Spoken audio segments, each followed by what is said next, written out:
रियासत महाराष्ट्र में आज रात से नए कवानीन नाफिज। रात 9 बजे तक सुबह 6 बजे तक हुक्म इम्तनाई अहकाम नाफिज।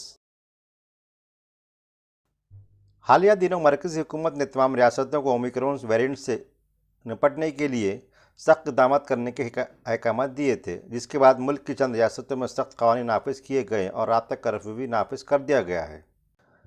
रियासत महाराष्ट्र में ओमिक्रॉन के मामलों में दिन ब दिन इजाफा हो रहा है। आज तक रियासत में 100 से ज़ायद मामला दर्ज हो चुके हैं, इसलिए रियासत में सख्त कवानीन के नफाज की बहस चल रही थी।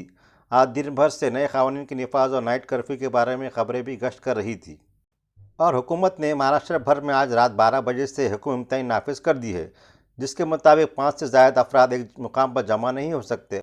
रात 9 बजे तक सुबह 6 बजे तक हुक्म इम्तनाई नाफिज रहेगी। इसके अलावा सिनेमा हॉल, रेस्टोरेंट में 50% गुंजाइश के साथ ग्राहकों को दाखिले की इजाज़त रहेगी।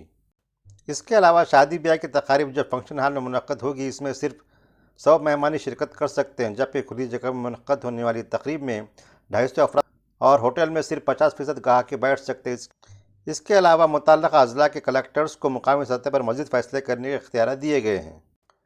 क्रिसमस त्यौहार और नए साल की आमद के पेश नज़र मुनक़्क़द होने वाली तकारीब को मद्देनज़र रखते हुए हुकूमत ने ये अहकाम नाफिज किए हैं। इसके बाद कुछ दिनों तक रियासत की सूरत हाल को ध्यान में रखते हुए नए क़वानीन नाफिज किए जा सकते हैं।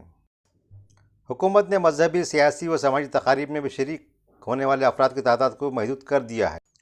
बंद हाल में मुनक़्क़द होने वाले प्रोग्राम में 100 अफराद, खुले मुकाम पर 250 से ज़ायद अफराद शिरकत नहीं कर सकते। इन अहकाम की खिलाफ वर्जी करने पर जुर्माना आयद किया जाएगा। ताज़ा तरीन खबरों के लिए वर्क़ ताज़ा यूट्यूब चैनल को सब्सक्राइब करें। शुक्रिया।